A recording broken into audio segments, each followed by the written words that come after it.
This is the quote that has been on my business card for the last 20 years. You cannot end poverty without healing ecosystems. You cannot heal ecosystems without ending poverty. I came to my understanding of these principles through observation. The poorest communities live in the most environmentally degraded places.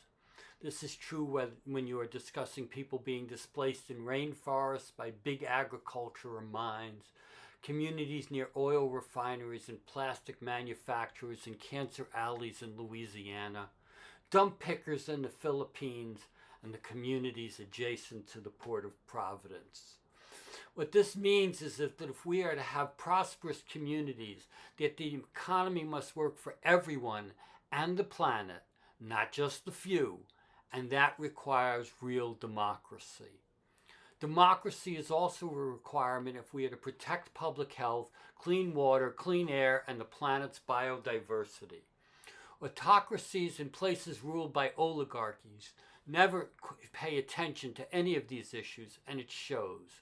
When communities are not allowed to say no, even when they have a really good reason to believe that the proposed project will harm them, too often what they get is the dirtiest stuff and the worst working and living conditions, and more poverty.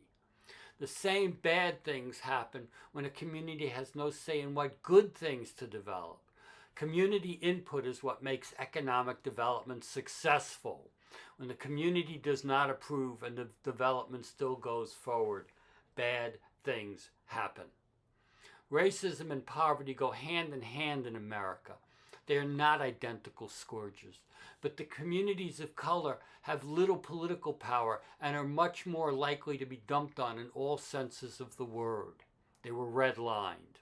Whiter neighborhoods that are poor often get the same treatment, and while they may have a bit more political clout, they get dumped on too, just at slightly lower rates. All of the marginalized communities need to be put center stage in economic development planning if we are to see prosperous communities. We need to invert the pyramid. We are constantly bombarded with propaganda about the efficacy of the business climate, how taxes on the rich are bad for the economy, that eliminating regulations on safety, public health, and the environment and social safety net will make America rich again, that corrupt practices should be incorporated into the American business model around the world. Most of the received wisdom is bullshit. The entire game of business climates is one created by the Chamber of Commerce, offering up an economic vision based on the political power of the white supremacists and the fossil fuel and other polluting industries, and standing vehemently against workers' rights, voting rights, democracy, communities, clean air, and water. They win, we and the planet lose, and the most damage is in low-income neighborhoods and communities of color.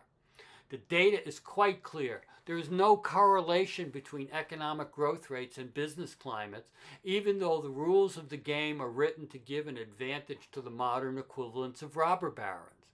What this says is that the robber barons do not ever manage economies for the greater prosperity, just to line their own pockets and the pockets of their cronies. It also gets us rules that work for exploitive mining economies and for no one else, and only work for the mine owners, not the miners. Dirty water is not good for business or communities. Dirty air kills miners and kids. Mother Nature bats last. If you poison the air, disrupt the climate, level the forest, pollute the water, erode the soil, catch all the fish in the sea, and throw your garbage everywhere, your economy will crash and the people will be sick.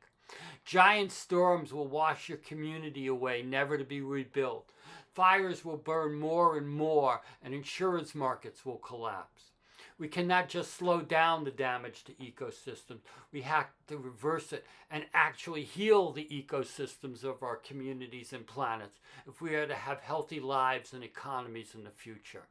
The only way to do this is in complete conjunction and harmony with communities that live in the neighborhood. We have a hard road, but we must get there if our communities are to thrive.